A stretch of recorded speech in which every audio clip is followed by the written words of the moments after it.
सब श्रोताओं को जय श्री कृष्ण। जोर से बोलो जय श्री कृष्ण। जय सिया राम, जय श्रीमन नारायण, जय जय श्री राधे। ठाकुर जी की बड़ी कृपा है। बाबा बाल जी महाराज के इस पावन सानिध्य में तीसरी बार अपनी वाणी की सेवा करने का अवसर मिल रहा है। 2 बार तो जन्माष्टमी पर ही सेवा करने का अवसर मिला था। गत वर्ष महाराज जी से हमने निवेदन किया कि महाराज जी, जन्माष्टमी पर एक तो हमारे लाल जी का उत्सव भी रहता है, फिर दूसरी बात गर्मी होने के कारण पंखों की बहुत आवाज होती है, हमको थोड़ा शांति प्रिय कथा कहना अच्छा लगता है। तो महाराज जी आपकी आज्ञा हो तो हम फरवरी में कथा कहें, जो गुरुदेव का उत्सव होता है। तो महाराज जी ने फिर आज्ञा की कि आप जन्माष्टमी ना करके इस उत्सव में कथा कीजिए। तो यह अब आनंददायी लग रहा है। हमको सर्दी बहुत अच्छी लगती है, गर्मियों में थोड़ा सा कथाओं में भी कूलर पंखे इतने चलते हैं कि शांति थोड़ी कम रहती है। तो यहाँ इस अवसर पर कथा कहने का ये हमारी इच्छा थी कि हम इस अवसर पर कहें। महाराज जी ने आज्ञा दी। एक दिन विलंब से हम आए हैं, क्योंकि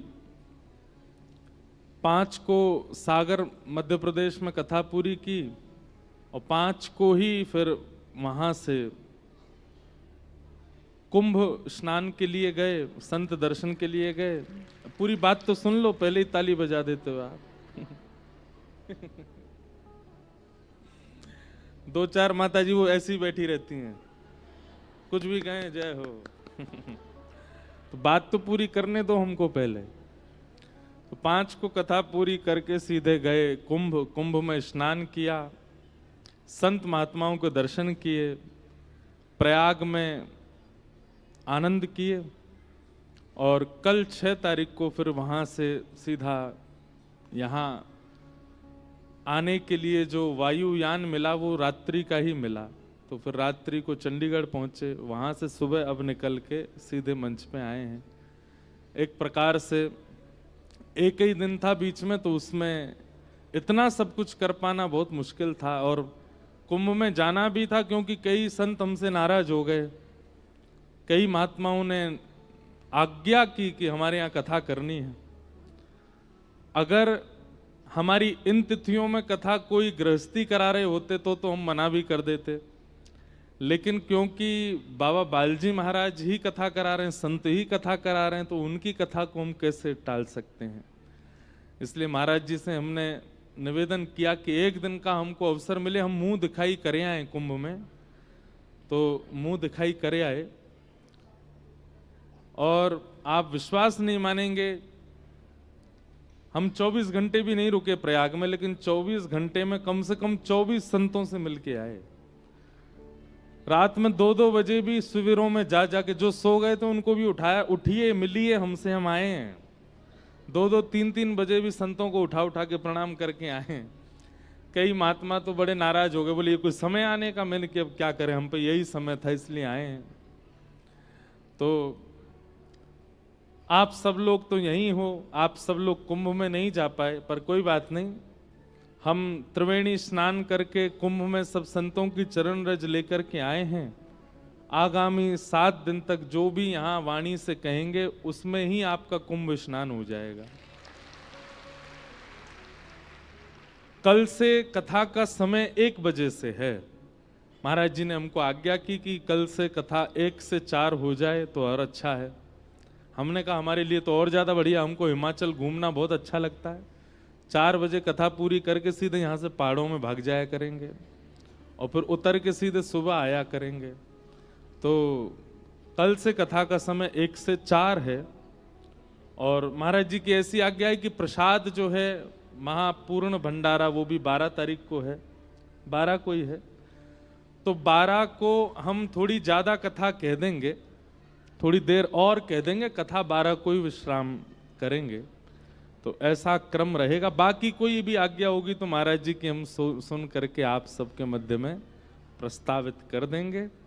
आज प्रथम दिन है कथा का, विलंब से कथा हुई तो बस 1-1.5 घंटा चर्चा होगी और 1 घंटे ही चर्चा होगी। आप सब लोगों को, कई लोग बेचारे दूर दूर से ग्रामीण क्षेत्रों से आए हैं, सबको जाना भी है, तो बस 1 घंटे चर्चा महात्म्य की करके और हम आज की सत्र को विराम देंगे। कल से कथा का समय क्या है?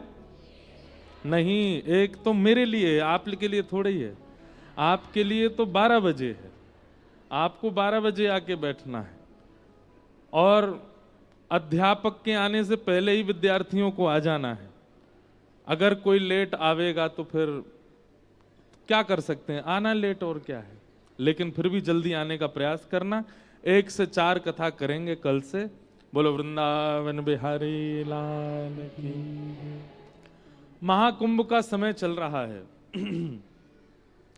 विश्व भर के लोग कुंभ में स्नान कर रहे हैं, बड़े बड़े संत महापुरुष वहां विराज रहे हैं। एक बात बहुत ध्यान से सुनिएगा,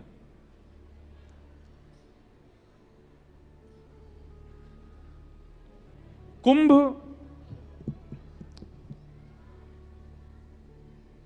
अमृत बिंदु जहां जहां पड़े वहां वहां 12 वर्षों में कुंभ का प्रावधान हमारे शास्त्रों में है, हमारे वेदों में है। लेकिन जिस महात्म की आज आप चर्चा सुनने वाले हैं, उस महात्म के भाव को जानिएगा।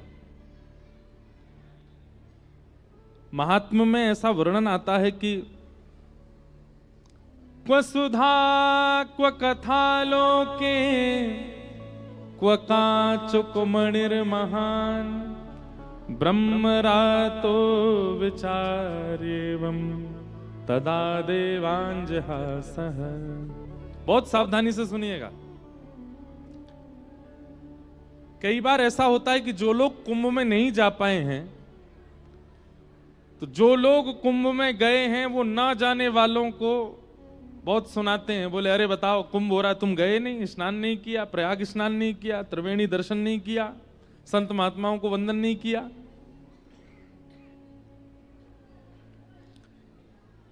कुंभ अगर आप केवल त्रिवेणी स्नान के भाव से जा रहे हो, कुंभ केवल प्रयाग में प्रणाम के भाव से जा रहे हो, तो कुंभ आप यहां पर भी उसका आस्वादन कर सकते हैं। कुंभ का मूल रूप क्या होना चाहिए? वहां आए हुए दूर दराज से संत महात्माओं के दर्शन, ये कुंभ का मूल रूप होना चाहिए। और दूसरी बात, कुंभ की प्रधानता इसलिए ज्यादा है क्योंकि अमृत बिंदु गिरा था। तो अमृत और श्रीमद् भागवत, इन दोनों के लिए तो भागवत जी के महात्मा कहा गया क्व कांच क्व मणिर महान। भागवत जी तो मणि हैं और अमृत क्या है? बोले कांच के समान है। महंगा क्या होता है? कांच महंगा होता है कि मणि महंगी होती है? हीरा महंगा होता है, हीरा महंगा होता है ना। लेकिन वहां जाकर के भी अगर कथा का आस्वादन नहीं कर रहे हैं, वहां जाकर के भी सुनी हुई कथाओं का नियम पालन नहीं कर रहे हैं, तो कुंभ जाना व्यर्थ है। लेकिन आप हिमाचल में बैठ करके, पंजाब में बैठ करके या कहीं और स्थान पर भी रह करके कथाओं का आस्वादन करते हैं, और आस्वादन ही नहीं करते हैं, अपने जीवन में उतारते भी हैं। जो व्यास जी कह रहे हैं, जो वक्ता कहते हैं, उस बात का आप पूर्ण रूपेण पालन भी करते हैं, तो आप जहां बैठे हैं वहीं कुंभ स्नान हो रहा है। यह बहुत आवश्यक है। हमें लगता है कि तन का स्थान पर उपस्थित होना, नदियों में स्नान करना, और इसका पुण्य हमको प्राप्त होता है, ऐसा नहीं है। तन की उपस्थिति ज्यादा आवश्यक नहीं है, हृदय की उपस्थिति बहुत आवश्यक है। हम एक बात बताएं, आप सवेरे सवेरे जब स्नान करते हैं ना, तो अपने बाल्टी में जल भरो, और जल भरने के बाद नेत्रबंद करो। नेत्रबंद करते हुए क्या विचार करो? आहा, लाखों लोग चारों ओर खड़े हैं, यहां से गंगा जी आ रही हैं, इधर से यमुना जी आ रही हैं, ये देखो सामने त्रिवेणी संगम दिख रहा है। ये सब मन में सोचना है। गंगा जी का जो वर्ण है वो थोड़ा सा मटमैला जैसा है, थोड़ा थोड़ा जैसे मिट्टी का सा वर्ण होता है ना, ऐसा वर्ण गंगा जी का है। और श्याम वर्ण की यहां से यमुना जी आ रही हैं, बीच में दोनों का संगम हो रहा है। हम नाव में बैठ करके बीच में जा रहे हैं और इतने में क्या करो, हाथ में लो वो क्या बोलते हैं, लोटा या फिर मग्गा जो भी, और उसको ऐसे पानी में डाल दो। नाव रुक गई है, त्रिवेणी संगम पे हम पहुंच गए हैं। आहा, तुरंत हम लोग नाव से नीचे उतरे हैं। नीचे उतर के नाक बंद करके ये मारा गोता, तुरंत मग्गा जल अपने सिर पर डालो। हर हर गंगे, हर हर गंगे, हर हर गंगे, श्री यमुना मैया की जय, त्रिवेणी संगम की जय। आपको यहीं बैठे बैठे गंगा स्नान का फल प्राप्त हो जाएगा। अगर तन की उपस्थिति इतनी ज्यादा आप मानते हो तो आपके पास जो सामने जल है वही गंगा जल हो जाएगा, वही यमुना जल हो जाएगा, वही त्रिवेणी का जल हो जाएगा। और मन से आप स्मरण ही त्रिवेणी का कर रहे हो, मन से आप स्मरण ही प्रयागराज का कर रहे हो, तो मानसिक और शारीरिक दोनों स्नान यहीं बैठ के हो जाएंगे, चिंतित होने की आवश्यकता नहीं। और फिर उसके बाद बढ़िया सुंदर वस्त्र आदि पहन के प्रसाद पाके कथा सुनने आ जाओ। यहां पर इतने सारे संत बैठे हैं, बताओ कुंभ से कम है कोई? इतने सारे महापुरुष बैठे हैं, एक साथ इन सबका दर्शन हो रहा है और कथा श्रवण मिल रही है। कुंभ में क्या करना है? यही तो करना है, त्रिवेणी स्नान करो, संत महात्माओं के यहाँ भंडारा पाओ, उनके दर्शन करो और कथा सुनो। वो सब तो आप यहां बैठ के भी कर लोगे। तो एक प्रकार से अगर हम कह दें तो कोई अतिशयोक्ति नहीं, आज से आगामी 7 दिन तक ये कुंभ ही है, यहां कुंभ ही हो रहा है। कुंभ त्रिवेणी प्रयागराज जाकर के पुण्य करने वाले व्यक्ति को जो पुण्य प्राप्त होगा वही पुण्य यहां ऊना में चल रही कथा या आपके शहरों में भी कहीं कथा चल रही है, वहां जाकर के भी इन नियमों का पालन करने से आपको वही फल प्राप्त होगा जो प्रयाग में स्नान करने वाले को है। इसलिए कोई निराश होने वाली बात नहीं कि हम नहीं जा पाए कुंभ। हम तो जैसे तैसे गिरते पड़ते पहुंच गए, पर आप लोग नहीं भी गए हो तो कोई दिक्कत नहीं, यहीं बैठ करके कुंभ का आनंद लो। साक्षात श्रीमद् भागवत जी सर्वोपरि है। यदि इनका आस्वादन प्रत्येक दिन आप करते हो तो प्रत्येक दिन ही आपका कुंभ स्नान है। बस वो आस्वादन होना चाहिए। सच्चिदानंद रूपाय विश्वोत्पत्त्यादि हेतवे तापत्रय विनाशाय श्री कृष्णाय वयं नमः। सच्चिदानंद रूपाय कैसे हैं ठाकुर जी? सत्य स्वरूप हैं, चैतन्य स्वरूप हैं और आनंद स्वरूप हैं। देखो, सच्चिदानंद, ये 3 रूप हैं ठाकुर जी के। आप लोग वृंदावन जाते हैं, बिहारी जी का दर्शन करते हैं, ठाकुर जी का धाम में दर्शन करना, ठाकुर जी का धाम में दर्शन लाभ प्राप्त करना, वो सत्य दर्शन है। आपने सत्य में ठाकुर जी को देखा, त्रिभंग लली श्याम सुंदर खड़े हैं, सत्य। उन्हीं सत्य ठाकुर जी का गुणानुवाद गाने वाले जो वक्ता हैं, जो संतजन हैं, जो महज्जन हैं, जो महात्पुरुष हैं, उन सबको चलते फिरते देखना। वृंदावन आप गए, गोवर्धन आप गए, वहां पर आपको संत महापुरुष चलते फिरते दिखाई दिए। यही समझना चाहिए चैतन्य परमात्मा का दर्शन है। वही बिहारी जी जो मंदिर में स्थिर खड़े हैं, स्थूल खड़े हैं, वही चलते फिरते संतों के रूप में घूम रहे हैं। सत्य दर्शन मंदिर के ठाकुर जी, चैतन्य दर्शन जितने भी ठाकुर जी के तनु हैं, जय भागवत में वर्णन आता है ना, वाणी गुणानुकथने श्रवणौ कथायाम हस्तौ च कर्मसु मनस्तव पादयोर्नः स्मृत्याम शिरस्तव निवास जगत प्रणामे दृष्टि सताम दर्शनेस्तु भवत्तनूनाम। ठाकुर जी ये आपका गुणानवाद गाने वाले, बहुत ध्यान से सुनिएगा सब लोग, इधर देखो, हमारा जनरेटर ऑन हो गया है तो इसलिए बहुत सावधानी से सुनिएगा। नल कुंवर मणिग्रीव की स्तुति है, उसमें वो ये तो कह रहे हैं कि हमें, हमारी दृष्टि आपको देखे, हमारे कान आपको सुने, हमारे हाथ आपकी सेवा करें, हमारे चरण आपकी प्रदक्षिणा करें। पर एक अर्थ इसका यह भी लगाया जा सकता है, हे नाथ, जो आपको दर्शन करते हैं, जो आपको सुनते हैं, जो आपको गाते हैं, जो आपकी सेवा करते हैं, जो आपकी प्रदक्षिणा करते हैं, जिनका जीवन केवल और केवल आप हैं नाथ, ऐसे महत्पुरुष, ऐसे संतजन, ऐसे वक्तागण, ऐसे वैष्णवों को भी अगर हम दर्शन करें तो वो आपके दर्शन के समान है। भवत्तनु नाम, वो कौन है? ठाकुर जी के बालक हैं, ठाकुर जी के तनु हैं। तो आप वृंदावन में बिहारी जी का दर्शन कर रहे हैं, वो सत्य परमात्मा है। मंदिर से निकलने के बाद ठाकुर जी के वैष्णव भक्तों को देख रहे हैं, वो चैतन्य परमात्मा है। और फिर किसी वक्ता के द्वारा एक स्थान पर बैठ करके कथा श्रवण कर रहे हैं, ये आनंद परमात्मा है। आप कथा में बैठे हो, अपना फोन निकाल करके सेल्फी लेना जरा अपनी, सब लोग लेना नहीं, ऐसे ही बोल रहा हूं। आप लोग अभी अगर अपने आप को देखोगे तो आप लोग इतने प्रसन्न मुद्रा में हो,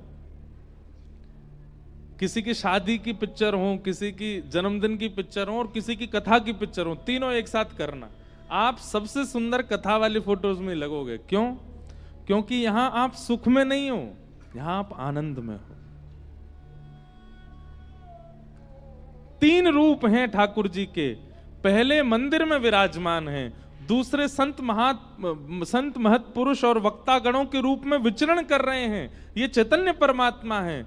और कथा जो श्रवण आप करते हैं शब्द के रूप से, कर्ण रंध्र से प्रवेश करके जो आपको आनंदित कर देती है, आनंद परमात्मा है, सच्चिदानंद रूपाय। तीनों के दर्शन किए आपने, आपने बिहारी जी भी देखे हैं, आपने संतजन महत्पुरुष भी देखे हैं, वैष्णव जन भी देखे हैं, और कथा भी सुन रहे हो, तीनों के दर्शन हो गए। सच्चिदानंद रूपाय। हर व्यक्ति का नियम बन जाए कि प्रत्येक दिन मुझे इन तीन के दर्शन तो करने ही हैं। पहले सत्य स्वरूप किसी मंदिर में विराजमान ठाकुर जी, फिर चैतन्य स्वरूप चलते फिरते कोई महत्पुरुष, और तीसरे ठाकुर जी की कथा रूपी ये शब्द में शब्द ब्रह्म आनंद परमात्मा, सच्चिदानंद रूपाय। विश्वोत्पत्त्यादि हेतवे, विश्व की उत्पत्ति, पालन और संहार के जो हेतु हैं। अब देखो यहां पर भी बात सिद्ध होती है, संसार का प्रारंभ किसने किया? मंदिर में बैठे जो ठाकुर जी दिखते हैं उन्होंने ही प्रारंभ किया। इस संसार में आने के बाद हर जीवात्मा का पथिक करने वाले, पथ प्रदर्शन करने वाली कथा रूपी वक्तागण, वैष्णव जन, संत जन, ये पालन करने वाले हैं। और संहार के देव वो भी श्रीमद् भागवत है। नाम संकीर्तनम यस्य सर्व पाप प्रणाशनो प्रणामो दुख समनस्तम नमामि हरिम परम। भगवान का नाम, भगवान की कथा ये संहार करती है। किसका संहार? मानवीय संहार नहीं, उसके पापों का संहार, उसके पापों का नाश। उत्पत्ति कहां से हुई हमारी? पर ब्रह्म परमात्मा जो मंदिर में विराजमान है। पालन हमारा कौन कर रहे हैं? ये संत जन, वक्तागण, वैष्णव जन। और हमारा संहार कौन कर रहे हैं? ये कथा, ये कीर्तन, ये नाम संकीर्तन। बहुत विचारणीय और बहुत चिंतनीय विषय है, अगर कोई चिंतन करे तो। हम आपसे बस एक ही नियम की आज्ञा करेंगे कि एक ही नियम रखिए कि नित्य मंदिर दर्शन, नित्य वैष्णव दर्शन और नित्य कथा श्रवण, ये तीन काम आप करिए और कुछ मत करिए। और बाकी अपना ऑफिस का काम कीजिए, अपना घरचर्या का जो काम है वो करिए, बस ये तीन के लिए एक समय निकाल लीजिए। ये तीन नियम भी अगर आपने प्रतिदिन कर लिए तो एक दिन ऊना में ही, एक दिन हिमाचल में ही आपको साक्षात बांके बिहारी लाल, साक्षात हमारे श्याम सुंदर दर्शन देंगे। ये तीन बस कर लें। अच्छा देखो एक बात हमारी सुनो, ठाकुर जी के दर्शन के लिए संभलना बहुत जरूरी है। जैसे बर्फीले पहाड़ यदि देखने हैं, बर्फीले स्थान, पहाड़ों का दर्शन यदि करना है, तो उसके लिए बहुत सावधानी से नीचे से गाड़ी चला के ले जानी पड़ती है। कई जगह मोटे मोटे राउंड आते हैं, कट आते हैं, बहुत कुछ आता है। सब जगह आपको सावधानी रखनी है। सावधानी से अगर आप अपनी गाड़ी चला करके ले गए तो मनाली पहुंच जाओगे, शिमला पहुंच जाओगे, कश्मीर पहुंच जाओगे। पहाड़ी बर्फीले पहाड़ों का दर्शन जिनको देखते ही मन बिल्कुल आनंदित हो जाता है, ठीक वैसे ही श्री ठाकुर जी को देख करके मन आनंदित होगा, पर उसके लिए सावधान रूप होकर के जीवन जीना बहुत आवश्यक है। सावधानी हटी, दुर्घटना घटी। हम लोग कई बार कथा सुनते हैं, संत जनों को, वैष्णव जनों को प्रणाम करते, पर असावधान रहते हैं। असावधान कैसे रहते हैं? जैसे ही कोई भोग की वस्तु, काम की वस्तु, क्रोध की वस्तु सामने आती है, अपना आपा खो देते हैं। सुनते तो कथा हैं, संत जनों को प्रणाम तो करते हैं, दर्शन तो करते हैं, पर जैसे कोई भोग्य वस्तु सामने आती है तो अपने आप को रोक नहीं पाते उसको भोगने से। ये असावधानी है। कथा सुनना यहीं तक सीमित नहीं रहना, इसी से भगवत दर्शन नहीं होगा। इसके बाद आपका जो जीवन है उसमें सावधानी बहुत आवश्यक है। मतलब बच्चा केवल स्कूल जावे, ट्यूशन करे, उसी से ही पास नहीं हो जाएगा। एग्जाम में उसको कलम उठाने पड़ेंगे, प्रत्येक प्रश्न का उत्तर देना पड़ेगा। अब बच्चा कहे मैं तो एक भी दिन एब्सेंट नहीं रहा, मैं तो रोज स्कूल गया हूं, रोज मैंने ट्यूशन किया है, फिर मैं फेल कैसे हो गया? आप लोग कहो हमने तो सारी कथाएं सुनी, ऊना में जितनी कथाएं हुई सब सुनी, फिर भी हमको भगवत दर्शन क्यों नहीं हुआ? क्योंकि आपने क्लासेस तो अटेंड करी, ट्यूशन तो किए, लेकिन जब परीक्षा सामने आई तो हाथ पांव फूल गए, तो कुछ नहीं किया। परीक्षाएं क्या है? जीवन में घटने वाली हर परिस्थिति परीक्षा है। आप लोग जब कथा में होते हैं ना, उस समय ठाकुर जी दृष्टि डालते हैं कि कौन कौन कथा में आया और कथा में ये क्या सीख करके गया, उसकी परीक्षा यहां से जाने के बाद लेते हैं। कथा विश्राम होती है, आपके जीवन में संकट आएंगे, आपके जीवन में आपत्ति आएगी, वो हमेशा ही आनी है, पर कथा के बाद जब आती है तो ठाकुर जी देखते हैं कथा सुन के आया, अब ये क्या करेगा, अब इसका कैसे सामना करेगा, देखूं तो।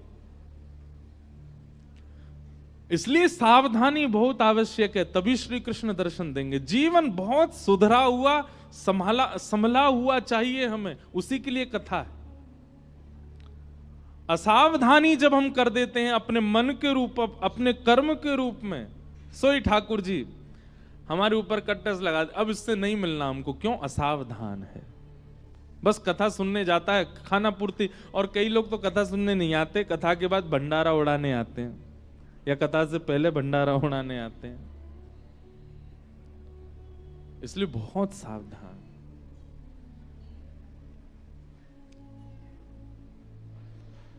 तापत्रय विनाशाय, जिसने सावधानी रखी उसका क्या होगा? बोले तापत्रय विनाशाय। तीनों प्रकार के ताप, तीन प्रकार के दुख हैं, आदि दैविक, आदि भौतिक, आध्यात्मिक। ये तीन ही दुख हैं हमारे जीवन में, चौथा कोई दुख नहीं होता। इन्हीं तीन दुख के अंतर्गत सारे दुख होते हैं। जो सावधानी रखता है या फिर जो तीन नियमों का पालन करता है, भगवत दर्शन, वैष्णव दर्शन और कथा श्रवण, उसके तापत्रय विनाशाय, तीन प्रकार के तापों का नाश करते हैं परमात्मा। ऐसे श्री कृष्णाय वयम नमः, ऐसे श्री कृष्ण को हम बारंबार प्रणाम करते हैं। एक भाव में गाता हूं, जिसको तेरा भरोसा, जिसको तेरा सहारा, जिसको तेरा, गाओ मेरे साथ, जिसको तेरा सहारा, जिसको तेरा भरोसा, जिसको तेरा सहारा, जिसको तेरा भरोसा,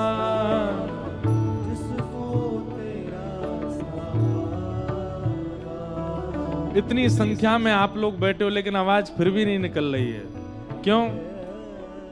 एक बात हम बताएं, हमने कहीं कथा में सुना था कि जो व्यक्ति कथा में बैठ कर के गाता नहीं है और करताल नहीं बजाता है, उसको अपने अगले जन्म में गूंगा बनना पड़ता है, और फिर अगले जन्म में उसके हाथ भी नहीं होते। वो कहे, ठाकुर जी आपने मुझे जीव क्यों नहीं दी, आपने मुझे हाथ क्यों नहीं दिए?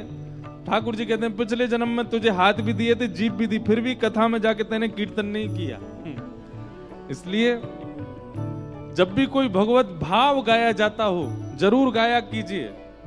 स्वर कैसा है, राग कैसा है, इस पर चिंता मत करो, अनुराग से गाओ। जिसको तेरा भरोसा, जिसको तेरा सहारा, जिसको तेरा भरोसा। कितना डर है आप लोगों को अगले जन्म में गूंगा ना होने का। बताओ, जब हमने डराया तो गाया, मतलब डराते नहीं तो नहीं गाते यार।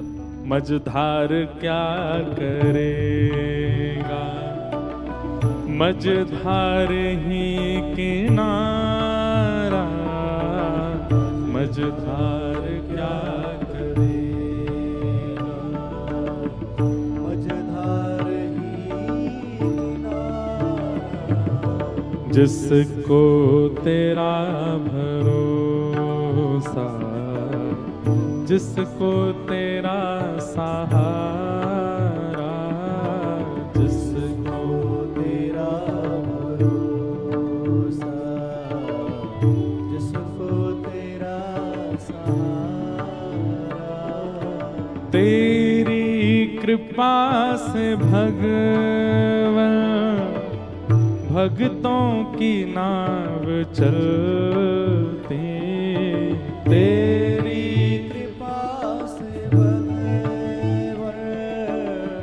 भक्तों की नाव चलती।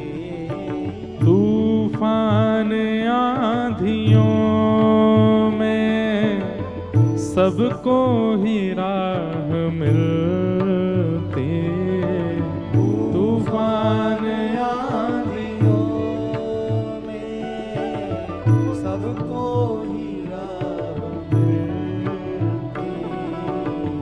तूफान आंधियों में सबको ही राह मिलती, तूफान आंधियों में सबको ही राह मिलती। तैयार तू है हर दम, तैयार तू है हरदम, जब भी तुझे पुकारा, तैयार तू है हरदम, जब भी तुझे पुकारा। गाइए। जिसको तेरा भरोसा, जिसको तेरा सहारा, जिसको तेरा भरोसा। श्री राधा रमण लाल की।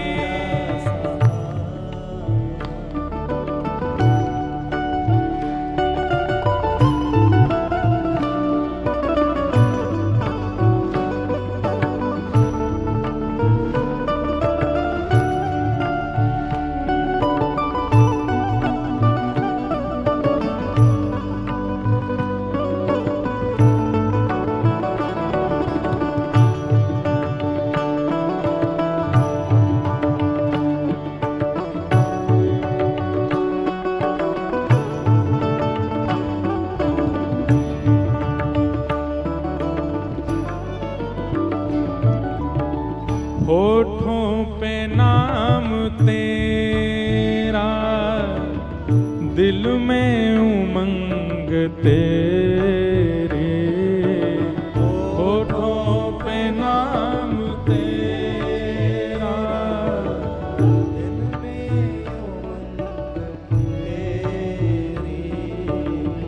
अलमस्त सा रहूं मैं, छाई तरंग तेरे, अलमस्त सा रहूं मैं, छाई उमंग तेरी। आओ प्रभु शरण में, गाइए, आओ प्रभु शरण, आओ हरि शरण में, आओ हरि शरण। हे हरि नाम सबसे प्यारा, आओ हरि शरण में, हरि नाम सबसे जिसको तेरा भरोसा, जिसको तेरा सहारा, जिसको तेरा भरोसा, जिसको तेरा सहारा, हे जिसको तेरा भरोसा, जिसको तेरा सहारा, जिसको तेरा भरोसा, जिसको तेरा सहारा। हरि नाम, हाँ आओ हरि शरण में, हरि नाम सबसे प्यारा, आओ हरि शरण में, हरि नाम सबसे प्यारा। हे आओ हरि शरण में, हरि नाम सबसे प्यारा, आओ हरि शरण में, हरि नाम सबसे प्यारा। हे हरि बोल, हरि बोल, हरि बोल, हरि बोल, हरि बोल, हरि बोल, हरि बोल, हरि बोल। हरि बोल, हरि बोल, हरि बोल, हरि बोल, हरि बोल, हरि बोल, हरि बोल। हे हरि बोल, हरि बोल, हरि बोल, हरि बोल, हरि बोल, हरि बोल, हरि बोल। हरि बोल, हरि बोल, हरि बोल, हरि बोल, हरि बोल, हरि। भुजा उठा के, हरि बोल, हरि बोल, हरि बोल, हरि बोल, हरि बोल, हरि बोल, हरि बोल, हरि बोल। हरि बोल, हरि बोल, हरि बोल, हरि बोल, हरि बोल, हरि बोल, हरि बोल, हरि बोल। हे हरि बोल, हरि बोल, हरि बोल, हरि बोल, हरि बोल, हरि बोल, हरि बोल, हरि बोल। हरि बोल, हरि बोल, हरि बोल, हरि बोल, हरि बोल, हरि बोल, हरि बोल, हरि बोल। हे हरि बोल, हरि बोल, हरि बोल, हरि बोल, हरि बोल, हरि बोल, हरि बोल, हरि बोल। हरि बोल, हरि बोल, हरि बोल, हरि बोल, हरि बोल, हरि बोल, हरि बोल। हमारे, मैं कथा में बताता हूं कि हमारे श्री चैतन्य महाप्रभु वो जिस गांव में जाते तो अपने शिष्यों को कहते, जाओ भिक्षा लेकर के आओ, घर घर से भिक्षा लाओ। काय की भिक्षा लेके आए? आटा दाल चावल। काय की भिक्षा? बोले आटा दाल चावल की नहीं, हर घर के द्वार को खटखटाओ और जब कोई आवे तो भुजा पसार के कहना, एक बार हरि बोल बोल दो, नाम की भिक्षा लेकर के आओ। मैया तेरे पांव पड़ूं एक बार हरि बोल, मैया तेरे पांव पड़ूं एक बार हरि बोल, भैया तेरे पांव पर पड़ूं एक बार हरि बोल। मैया तेरे पाँव पड़ूं एक बार हरि बोल। हे बोल हरि बोल हरि बोल हरि बोल। हरि बोल हरि बोल हरि बोल। हे हरि बोल हरि बोल हरि बोल हरि बोल।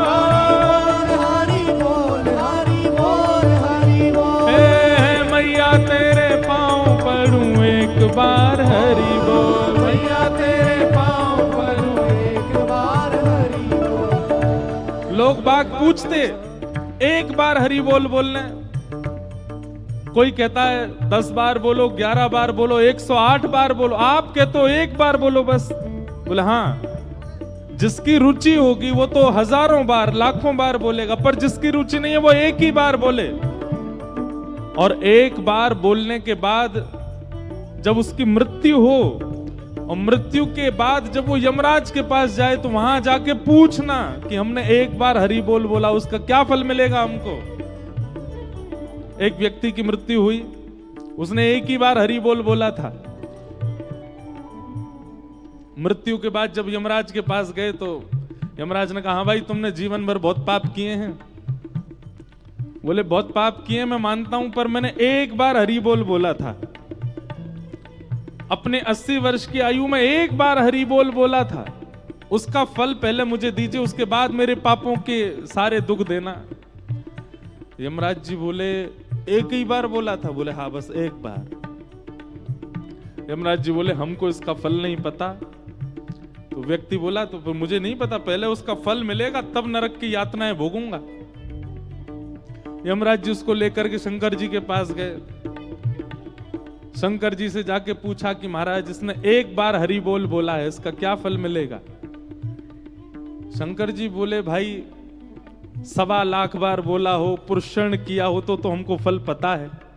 1 करोड़ बार बोला हो उसका फल भी हमको पता है। जीवन भर बोला हो, प्रत्येक दिन बोला हो उसका भी फल एक बार बोलने का फल हमको नहीं पता। व्यक्ति बोला ऐसे काम नहीं चलेगा, आप दोनों को मैं देख लीजिए, फिर मैं भगवान से शिकायत करूंगा, मुझे फल नहीं दे रहे हैं, एक बार का फल दीजिए। शंकर जी बोले इसको एक काम करो, ब्रह्मा जी के पास ले चलो। तो यमराज जी शंकर जी उसको लेकर ब्रह्मा जी के पास गए। ब्रह्मा जी भी बोले भैया हमको सबके फल पता है, एक बार का फल नहीं पता। वे नारद जी के पास ले चलो। यमराज जी शंकर जी ब्रह्मा जी नारद जी के पास लेके गए। बोले आप तो 24 घंटा नाम जप करते हो, एक बार का फल क्या है। नारद जी बोले भैया 24 घंटा गाते हैं, एक बार का फल पता होता तो पूरे दिन क्यों गाते। हम तो पूरे दिन गाते रहते हैं, हमको एक बार का फल नहीं पता। अंत तो गत्वा ये हुआ कि नारद जी बोले इसको भगवान के पास ही ले चलो, परमात्मा ही बताएंगे। शंकर जी यमराज जी नारद जी ब्रह्मा जी उसको लेके जैसे भगवान के पास गए, वैकुंठ में प्रवेश करते ही चारों ने चरण पकड़े। बोले भगवान इसने जीवन में एक बार हरि बोल बोला, उसका फल क्या मिलेगा। भगवान बोले अब और फल जानने की क्या आवश्यकता है। स्वयं ब्रह्मा जी यमराज जी शंकर जी नारद जी जिसको लेके वैकुंठ नामे, समझो यही एक बार हरि बोल का फल है। अब ऐसी कथानक सुनाते तो इसका मतलब ये नहीं है कि एक बार बोले छुट्टी कंटक कटा अपना। कथा में जो बैठ गए और जिन्होंने ये कथा सुन ली है, वो अगर अब आगे नहीं बोलेंगे तो उनको पाप लगेगा, ये हमने बोल दिया है। एक के चक्कर में मत रहना, हर दिन गाओ बोल हरि बोल हरि बोल हरि बोल बोल हरि बोल हरि बोल हरि बोल हरि बोल हरि बोल हरि बोल हरि बोल हरि बोल हरि बोल हरि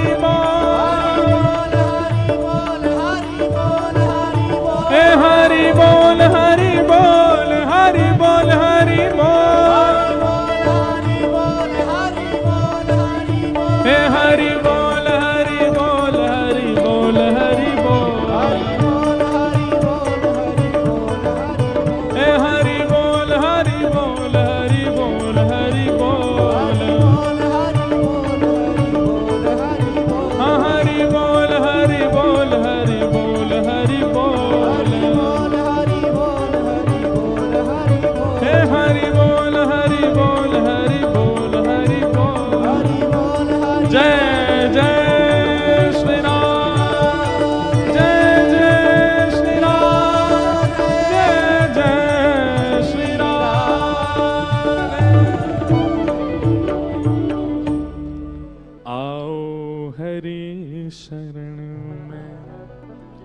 हरि नाम सबसे प्यारा, जिसको तेरा भरोसा, जिसको तेरा सहारा।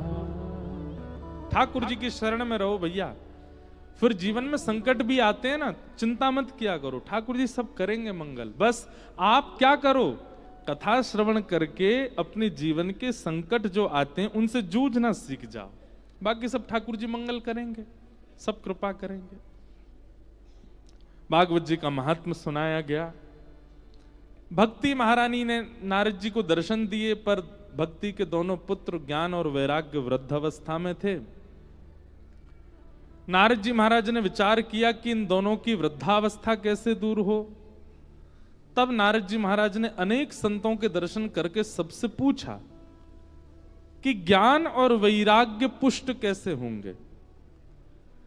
आज बंधुओं ऐसी स्थिति है कि व्यक्ति के अंदर भक्ति तो है पर ज्ञान वैराग्य नहीं है। हमारी बात सुनिए सब लोग, इधर देखो। मौनी अमावस्या को कुंभ में एक बहुत बड़ी दुर्घटना हो गई, कई लोगों के प्राण चले गए। क्यों?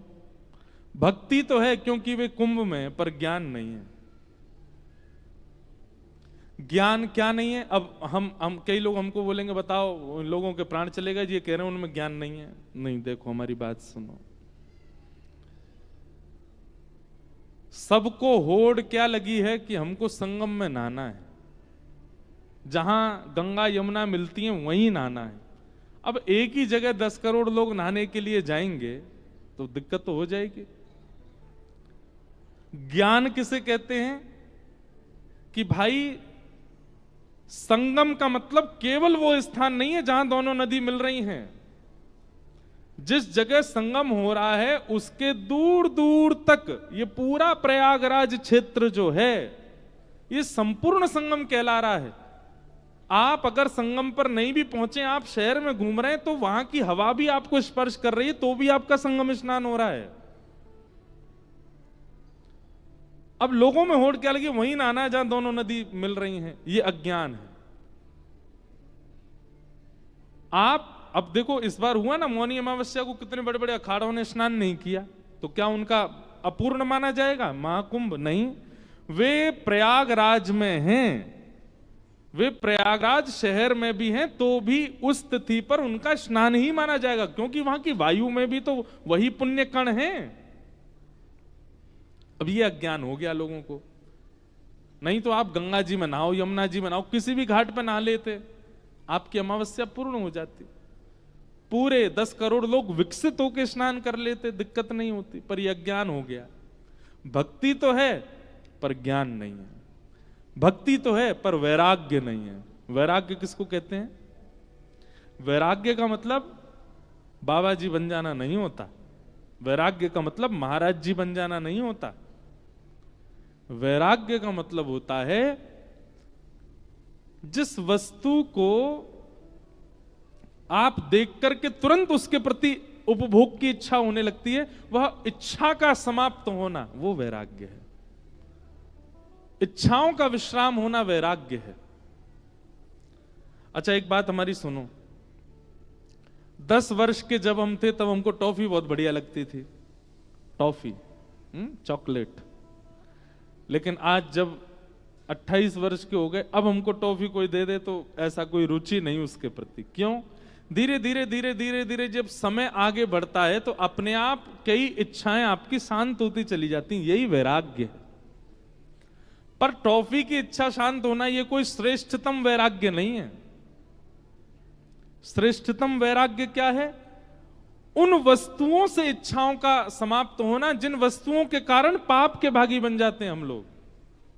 उन वस्तुओं के प्रति वैराग्य होना।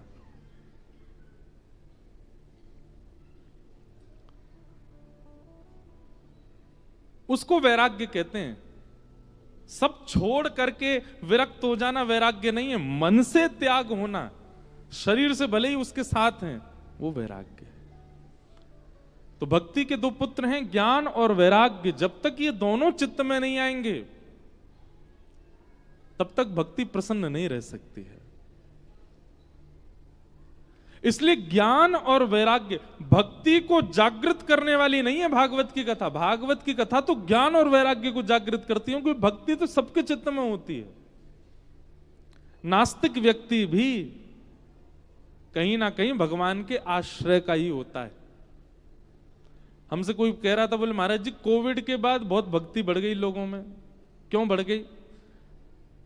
क्योंकि कोविड में व्यक्ति ने ये बात समझ ली कि धन से कुछ नहीं होने वाला, धन से कुछ नहीं होने वाला, ऐश्वर्य से कुछ नहीं होने वाला, प्रार्थना से ही होगा जो होगा। बड़े बड़े खरबपति अरबपतियों ने धन लगा दिए लेकिन अपने प्रेमियों को बचा नहीं पाए।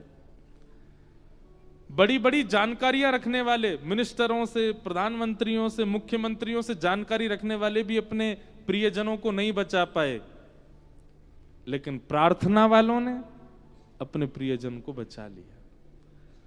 तो इस स्थिति का दर्शन जब लोगों ने किया तो अपने आप ही कई नास्तिक लोग भी परिवर्तित होते चले गए। बोले भैया ना तो धन काम आएगा, आई एम सॉरी, ना धन काम आएगा। अरे भैया एक तो हमारे हाथ पांव अकड़ गए हैं, हम सोए नहीं हैं 3 दिन से, भाग दौड़ मची है। तो लोगों को ये बात पता चल गई कि ना तो धन काम आएगा, ना संपत्ति काम आएगी, ना ऐश्वर्य काम आएगी, ना पहचान काम आएंगी, और संसारियों से पहचान काम नहीं आएगी। श्याम सुंदर से जिसकी पहचान है वही काम आएगा, वही चल पाएगा। तो अचानक से एक परिवर्तन जैसा हो गया।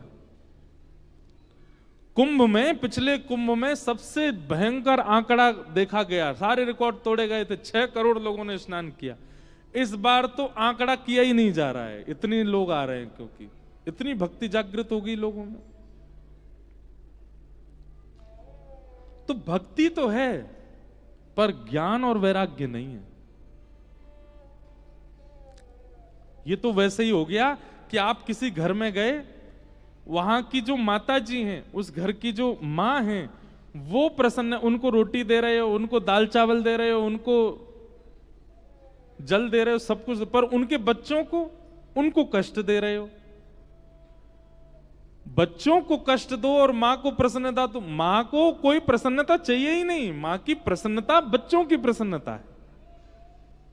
भक्ति तो हमारे चित्त में है पर ज्ञान और वैराग्य नहीं है। इसलिए भक्ति होने के बाद भी हम लोग दुखी रहते हैं, क्योंकि उसके पुत्र ज्ञान और वैराग्य हमारे चित्त में नहीं है। कई लोग बोलते हैं, बोले महाराज जी हमारी भक्ति कैसे आए, हमें भक्ति कैसे आए, हमारा भक्ति का प्रारंभ कैसे हो, हम भक्ति मार्ग प्रारंभ नहीं की जाती, वो है ही हमारे चित्त में। ज्ञान और वैराग्य को लाइए। हम ज्ञान वैराग्य शून्य हैं, और वो ज्ञान वैराग्य किसी सत्पुरुष की कृपा, किसी महत जन की कृपा और भागवत की कृपा से ही आ सकता है आपके चित्त में। पंडित जी आपके हाथ में चावल देते हैं और मंत्र बोल करके कहते हैं चलो गणेश जी पे चढ़ा दो, शंकर जी पे चढ़ा दो। आप लोग चढ़ा देते हो, आपको ज्ञान नहीं है उस बात का, क्यों चढ़वा रहे हैं? हमारे घर कोई आता, अच्छा चलो एक काम तो सब करते हैं, पूछ लूं मैं, हमारे घर कोई आता है तो हम उसको तिलक लगाते हैं, चल तिलक लगाया, उसके बाद फिर चावल लगाते हैं, अक्षत लगाते हैं। क्यों लगाते हैं? पता है इसका मतलब? तिलक यहीं क्यों लगाया जाता है, यहां पे क्यों नहीं लगाते? तिलक यहीं क्यों लगाया जाता है, यहां पे क्यों नहीं लगाते? सामने आए हुए व्यक्ति के छाती पे तिलक क्यों नहीं लगाते, माथे पे ही क्यों लगाते हैं? और फिर चंदन तिलक लगाने के बाद फिर अक्षत क्यों लगाया जाता है, पता है? बताओ।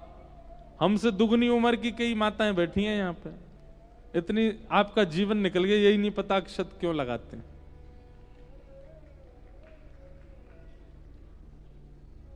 ताली भी बज गई, हमें नहीं पता।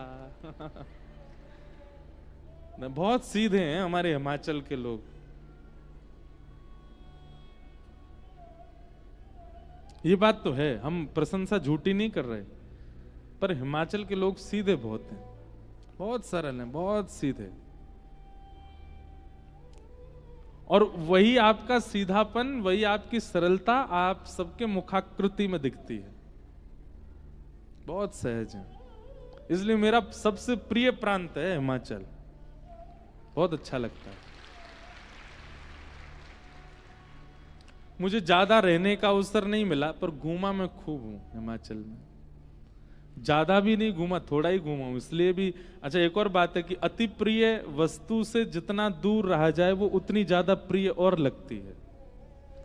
हम थोड़े कम ही घूमे, लेकिन फिर भी हमको बहुत अच्छा लगता है। यहाँ के लोग, यहाँ का भोजन पानी, यहाँ के लोगों का स्वभाव, बोली भाषा।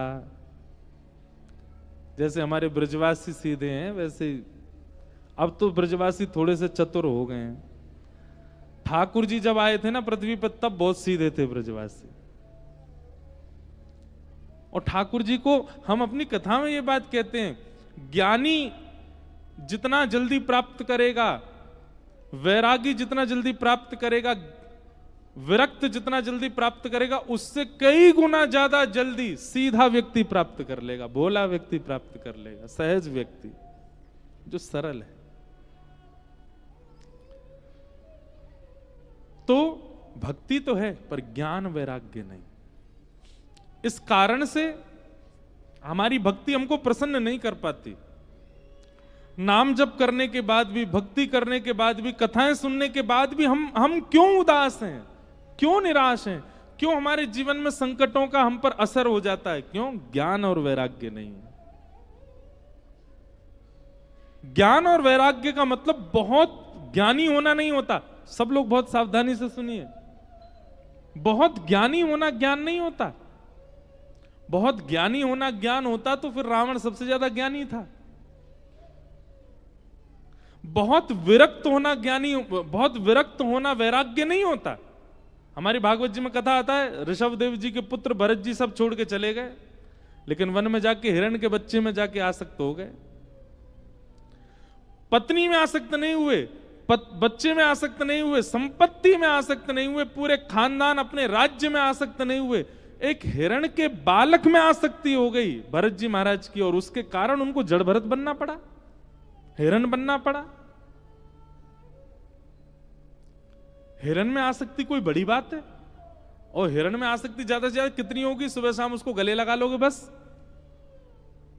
वो आसक्ति भरत जी महाराज को जड़ भरत बना देती। कथा आएगी तो सुनाऊंगा।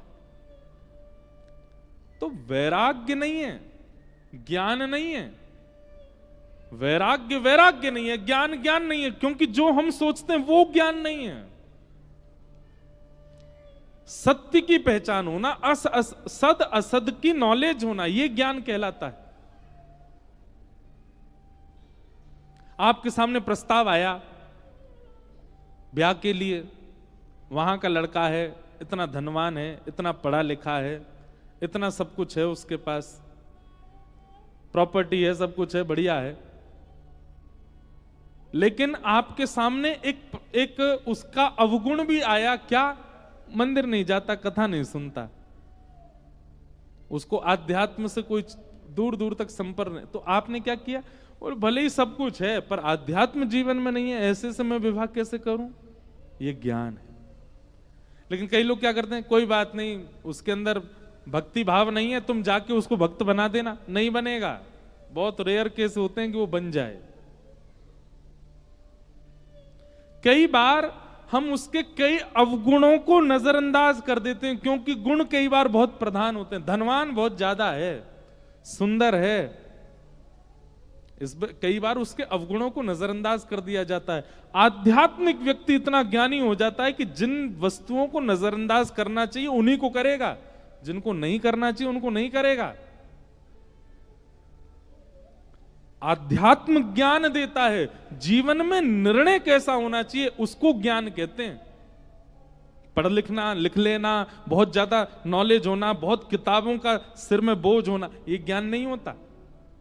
निर्णय क्या लेना है हमें, डिसीजन हमारा कैसा होगा, उसको ज्ञान कहते हैं। और भक्ति के दोनों पुत्र हैं, ज्ञान और वैराग्य। इन्हीं के वर्धन के लिए श्रीमद् भागवत की कथा है। जब दोनों वृद्ध हो गए तब नारद जी महाराज बद्रीनाथ गए। बद्रीनाथ में सनत कुमारों ने कहा, बोले एक ही उपाय है, उस उपाय से ज्ञान और वैराग्य दोनों पुनः स्वस्थ हो सकते हैं। क्या? सत्कर्म सूचको नूनम ज्ञान यज्ञ स्मृतो बुधै श्रीमद्भागवत लाप सतु गीत सुखादिभि। श्रीमद्भागवतालाप सतु गीत सुखादिभि। भागवत की कथा कराओ, सारे क्रम पूछे, विधि पूछे, कैसे कराएं, कहां कराएं, सब कुछ समझ करके, और गंगाद्वार समीपे तु तटमानंद नामकम। आनंद नाम का वन है गंगा द्वार, यानी कि हरिद्वार के पास में, संभवतः ऋषिकेश। वहां पर भागवत की कथा कराओ। नारद जी महाराज को सनत कुमारों ने आज्ञा दी भक्ति के पुत्रों को पुनः व्यवस्थित करने के लिए, और वहां सनत कुमारों ने आकर के कथा सुनाई। कथा सुनने के लिए अनेक देवी देवता, ऋषिजन आदि सब आए। जैसे ही कथा में भक्ति महारानी ने प्रवेश किया, भक्ति सुतौ तौ तरणौ गृहीत्वा प्रेमैक रूपा सहसा विरासीत्। श्री कृष्ण गोविंद हरे मुरारे नाथेति नामानि मुहुर्वदन्ति। भक्ति महारानी अपने पुत्र ज्ञान वैराग्य का साथ जैसे ही कथा में प्रविष्ट हुई। अच्छा, एक बात बताएं, कथा में आपको इतना अच्छा क्यों लगता है? भक्ति तो आपके चित्त में है, कथा में क्या अच्छा लगता है, क्यों अच्छा लगता है? सीधी बात है, किसी औषधि से अगर बुखार उतर जाए तो फिर अच्छा लगता है ना। खांसी जुखाम अगर रसायन पीने से, काढ़ा पीने से ठीक होने लग जाए तो अच्छा लगता है। ऐसे ही भक्ति तो चित्त में है, इसका मतलब भक्ति से बीमार नहीं है हम, ज्ञान और वैराग्य से बीमार हैं। जैसे ही आप कथा में आकर के बैठते हैं, कहीं जगह मिल जाए, कोई मैया ऊपर बैठी हैं, कोई मां बैठी हैं, कोई यहां बैठी हैं, कोई वो पीछे पंडाल में बैठी हैं, जहां से भी सुनने को मिल रहा है, सुन करके आप सबके चित्त मुखमंडल पर प्रसन्नता आ रही है। क्यों? स्वस्थ हो रहे हो। स्वस्थता जब आती है तब अच्छा लगता है। स्वस्थ हो रहे, उसका मतलब अस्वस्थ थे। किस चीज से अस्वस्थ थे? ज्ञान अस्वस्थता, वैराग्य अस्वस्थता, और इन दोनों को स्वस्थ कर रहे हैं व्यास जी व्यास मंच पर बैठकर, इसलिए आपको अच्छा लग रहा है। पर होता क्या है, 7 दिन तक आप औषधि लेते हो तो स्वस्थता का अनुभव होता है। जैसे 7 दिन बाद कथा पूरी होती है फिर से अस्वस्थ हो जाते हो। क्यों? फिर आप उसको नियमित लेना बंद कर देते हो।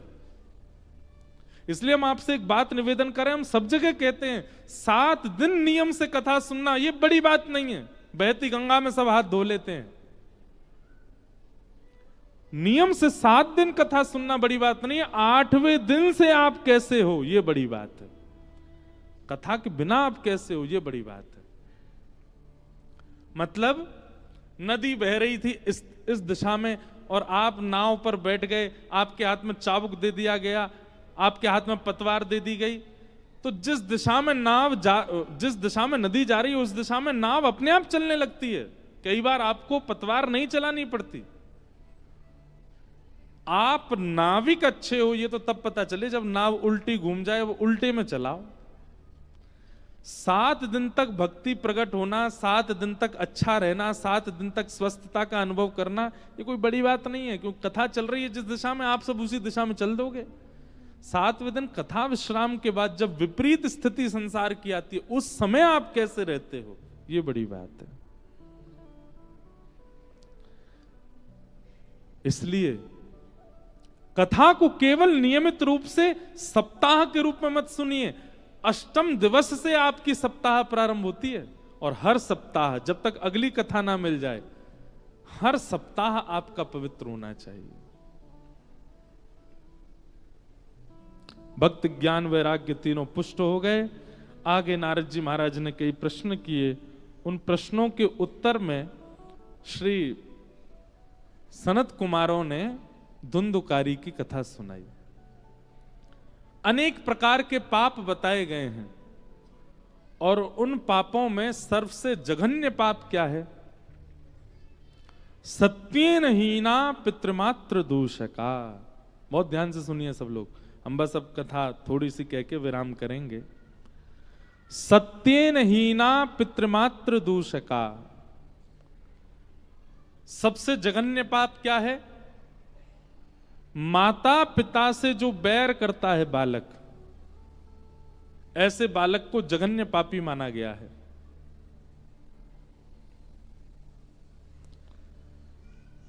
आप जिनकी कृपा से पृथ्वी पर आए हो, जिनकी कृपा से आप श्वास ले रहे हो, जिनकी कृपा से आप बड़े हुए हो, आदि आदि सब बातों का निर्वहन कर रहे हो, वे उनके ऋण से आप कभी ऋण नहीं हो सकते।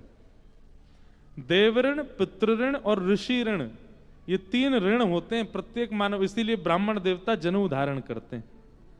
ये 3 ऋण है। ऋण का मतलब क्या होता है? लोन। और सामान्य बात कह दें, सामान्य भाषा में कहें तो कर्जा। हम आप सब लोगों के ऊपर एक कर्जा है, और जब तक व्यक्ति कर्जा युक्त होता है ना, तब तक उसको चैन से नींद नहीं आती। हम सबके ऊपर 3 कर्जे हैं। पहला कर्जा देवताओं का। इस समय सूर्य अनुकूल हैं, हवा बह रही है, हम लोग श्वास ले रहे हैं, जीवित हैं, ये देव ऋण है हमारे ऊपर। हमारी खेती बाड़ी फसल बढ़िया हो रही है, हम लोग पा रहे हैं, प्रेम से खा रहे हैं, पी रहे हैं, आनंद कर रहे हैं। किसकी कृपा से? देवताओं की कृपा से, देव ऋण। हमारे कुल देवता कुल देवी, उनकी कृपा है हमारे ऊपर, इसलिए ऋण है उनका हम पर। इसीलिए कभी कभी क्या होता है कि जिसका ऋण होता है वो कभी कभी कॉल कर देता, हाँ भाई मेरा कर्जा कब चुका रहे हो, तो फिर हम लोग टेंशन में आ जाते हैं। तो कई बार हमारे जीवन में विपरीत परिस्थिति आती है, तो ज्योतिषाचार्य कहते हैं आपके देवता नाराज हो गए हैं, आपकी कुल देवी नाराज हो गई हैं। क्यों नाराज हो जाते हैं? ये नाराज इसलिए होते हैं, बेटा हमारे ऋण में हो तुम, हमारे कर्जे में हो और हमको पूछते भी नहीं हो। इसलिए आज हमने चंडीगढ़ उतरते ही हमने आशुतोष जी को कहा, जो हमको लेके आए, हमारी कुल देवी हिमाचल में ही हैं, ब्रजेश्वरी देवी, नगरकोट वाली माता जी, ये हमारी कुल देवी है। मैंने कहा एक दिन अवसर मिले तो हमको वहां दर्शन करा लाना। पहले हमको पता था 3 से 6 है कथा, मैंने कि कैसे जाएंगे इतनी रात को। आज आते ही महाराज जी बोले कथा 1 से 4 करनी है। हमने कहा आप नहीं बोले, हमारी कुल देवी बोल रही हैं कि 4 बजे कथा पूरी करके हमको प्रणाम करने आओ। तो एक दिन हम जाएंगे। समय समय पर अपने कुल देव, हमारे कुल देवता कौन है? हमारे गिरिराज बाबा गोवर्धन नाथ हमारे कुल देवता हैं। पहले इंद्र थे ब्रजवासियों के, फिर ठाकुर जी ने हाथ पकड़ के गिरिराज बाबा कर दिए, बोले जे हैं, परिवर्तन हो गया। कुल देवी हमारी कौन है? ब्रजेश्वरी देवी। ब्रज में सबकी अलग अलग हैं, पर कई लोगों की नगरकोट वाली माता जी, धर्मशाला,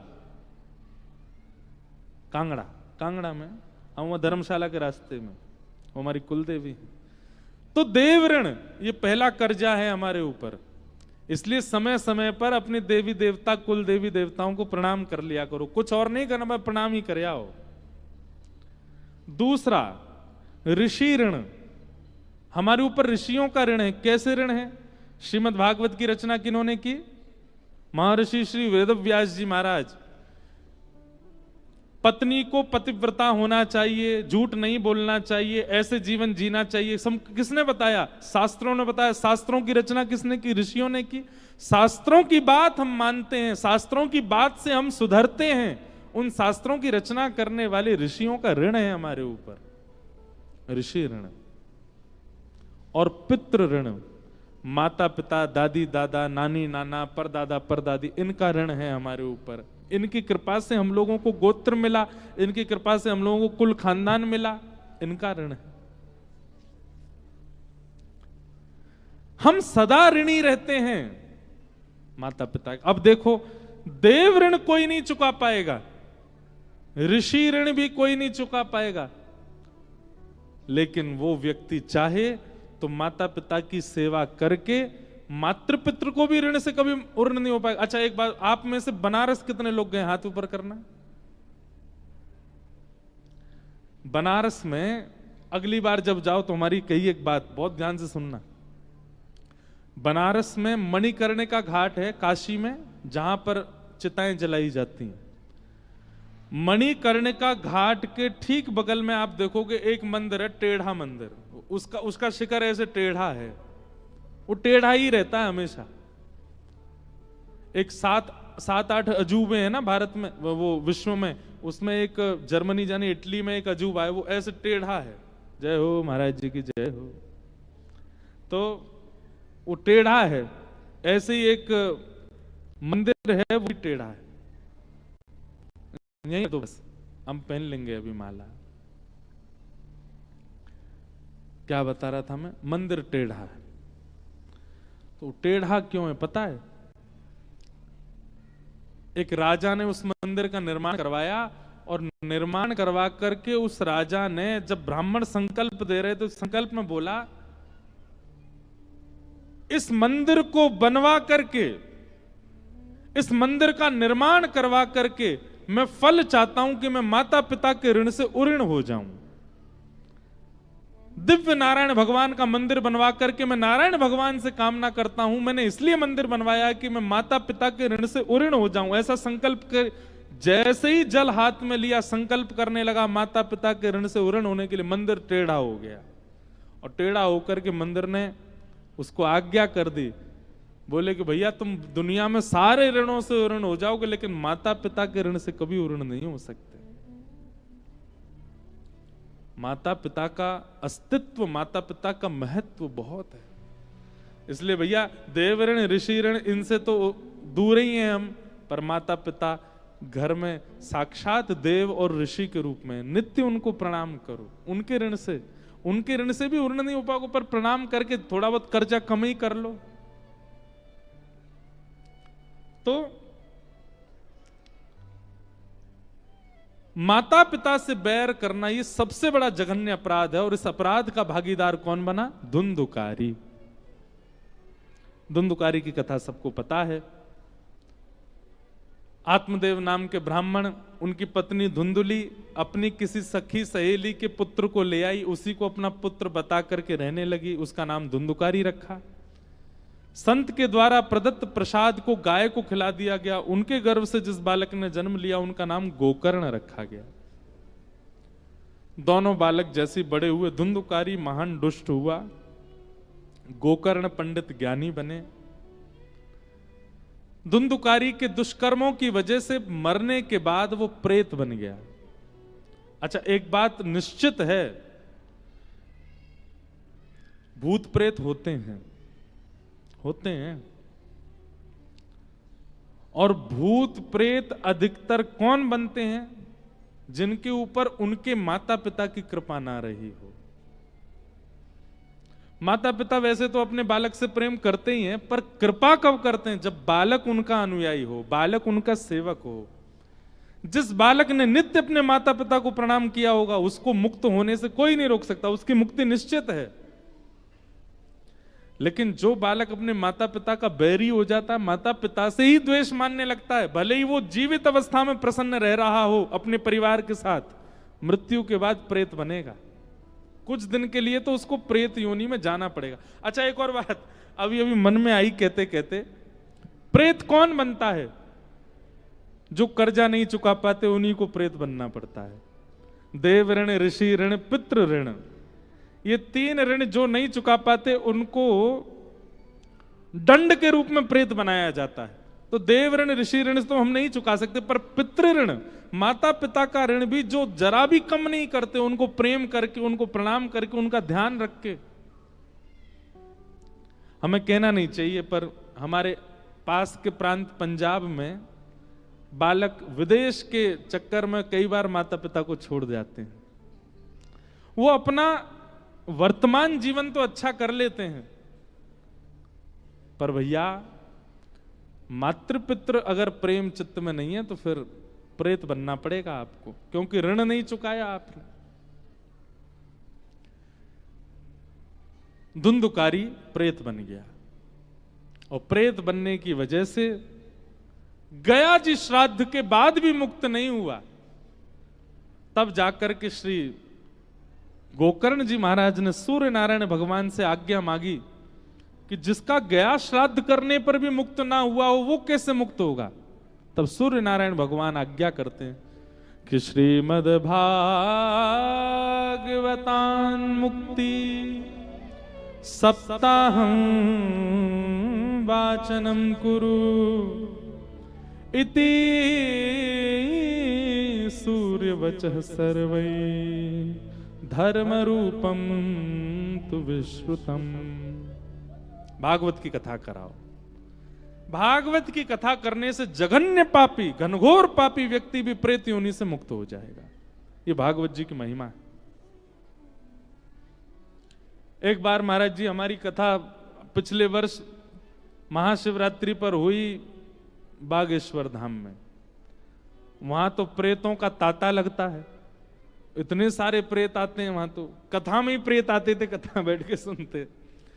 मतलब अप्रत्यक्ष प्रेत तो होते ही हैं कथाओं में। कथा जब होती है ना तो कई जीवात्मा यहाँ बैठी होंगी, वो 7 दिन बाद मुक्त हो जाएंगे। वो प्रत्यक्ष प्रेतों को हमने पहली बार कथा सुनाई है। और 50, 60, 100 नहीं थे, कम से कम 10-15 हजार प्रेत थे। और महाराज जी वहां के पर्चा बनाते हैं, सबके प्रेत भगाते हैं, हमारे मित्र हैं। एक दिन क्या हुआ, महाशिवरात्रि वाले दिन सुबह सुबह महाराज जी ने कही कि बोले भैया आज आप आरती करके आओ बागेश्वर बालाजी की। अब मुझे नहीं पता थी कि वहां मंगला में ही सारे प्रेत आते हैं, मुझे थी सब दर्शनार्थी आते हैं। अब जैसे ही मैं आरती करने के लिए गया तो सब ऐसे हाथ जोड़ के खड़े थे दर्शनार्थियों की तरह। लेकिन जैसे ही हमने आरती पकड़ी और घुमानी प्रारंभ करी, महाराज सबरे प्रेत बन गए वो। और चिल्ला में चीखें, रेलिंग पकड़ पकड़ के मारे, सिर घुमा में, बाल खोल लिए सबने। आरती में मेरे हाथ तो कांपन लगे। मैंने बालाजी मोह बचाओ, मैंने आज अंतिम दिन की कथा है। तो जैसे ही हम बाहर निकले आरती करके, तो थे साथ में भाई लोग कई थे हमको बचाने के लिए। लेकिन उनमें से एक प्रेतनी, कैसे पता नहीं वो प्रेतनी थी तो वो माता जी, वो कहां से तोड़ ताड़ करके और लोग बागों के हाथ सीधे आके उनने मेरा पांव पकड़ा और पांव पकड़ करके मुझे मुक्ति चाहिए, तुम ही दोगे। अरे मैंने की जय हो मैया, मेरे पांव छोड़ो। कूद काद के मैं भागा। तो श्रीमद् भागवतान मुक्ति सप्ताहम वाचनम कुरु। तो हमको एक पंडित जी थे साथ में, बोले महाराज जी आपको इसलिए पकड़ रहे हैं, आप कथा सुना रहे हो ना, आपकी कथा से मुक्त होंगे, इनको मुक्ति चाहिए इसलिए आपको पकड़ रहे हैं। तो भैया ऐसे प्रेतों की मुक्ति होती है कथा से। जो जघन्य पापी होते हैं वही प्रेत बनते हैं। और एक बात और कह दें, जो कहीं ना कहीं अविश्वासी होते हैं उनको ही प्रेत पकड़ते हैं। जिनके चित्त में नाम के प्रति विश्वास नहीं, जिनके चित्त में कथा के प्रति विश्वास नहीं, जिनके चित्त में ठाकुर जी के प्रति विश्वास नहीं। अब हमारी एक बात सुनना, हम कथा सुनाते हैं, हम जगह जगह कथा कहने जाते हैं, कई लोगों को हमसे भी बहुत बैर होगा, हमारे पीछे कोई प्रेत क्यों नहीं छोड़ दिया, हम पे कोई प्रेत क्यों नहीं आ गया, हम पे कोई टोना टोटका क्यों नहीं करवा दिया। क्योंकि विश्वास है अपने ठाकुर के प्रति, विश्वास है अपने इष्ट के प्रति, विश्वास है अपने गुरु के प्रति। कुछ नहीं हो सकता, ये विश्वास प्रगाढ़ करना पड़ेगा अपने इष्ट के प्रति, कुछ नहीं होगा। तो प्रेत ना बन जाए उसके लिए पाप मत करो, और प्रेत ना पकड़ लें उसके लिए अपने इष्ट पर विश्वास करो, अपने गुरु पर विश्वास करो। और नित्य नाम जप करो। और नाम जप भी ऐसे नहीं गर्जना करके नाम करो, हरे कृष्ण कृष्ण कृष्ण हरे हरे, हरे राम राम राम हरे। महाराज प्रेत ऐसे भागे, लेकिन ऐसे जैसे अभी किया वैसे करोगे तो नहीं भागेगा, गर्जना करके भागाओ। कई बार जंगल में जा रहे व्यक्ति आवाज करते हुए चलते हैं, क्यों? ताकि आगे आया हुआ हिंसक जीव आवाज से ही भाग जाए। ठीक वैसे ही अपने जीवन रूपी इस भयंकर जंगल में प्रवेश कर रहे हो, नाम की गर्जना करते हुए चलो। आगे कोई आर्त रूपी, आगे कोई संकट रूपी, आगे कोई प्रेत रूपी अगर बाधा होगी तो आपकी नाम की गर्जना से भाग जाएगा। नाम की गर्जना। बातें तो हमें बहुत हैं, पर जितनी आपको समझ आ जाए। तो श्रीमद् भागवत की कथा श्री गोकर्ण जी महाराज ने की, और उस कथा का श्रवण करते ही धुंधुकारी प्रेत योनि से मुक्त होकर के भगवत धाम को प्रस्थान करने लगे। बोलो भागवत महापुराण की। ऐसी भागवत जी की कथा सुनाई गई, जिसके श्रवण से श्री धुंधुकारी मुक्त होकर के भगवत धाम को प्रस्थान कर गए। ऐसी भागवत जी के महात्म को हम बारंबार प्रणाम करते हैं। आइए 2 मिनट हरिनाम संकीर्तन करते हुए आज प्रथम दिवस की कथा को विश्राम देते हैं। देखो हमारे वृंदावन के सप्त निधि हैं, कौन कौन से हैं? गोविंद देव, मदन मोहन, गोपीनाथ, राधा रमण, राधा वल्लभ, जुगल किशोर और बांके बिहारी। इस सप्त निधियों को आओ हमारे साथ सब लोग प्रणाम करो।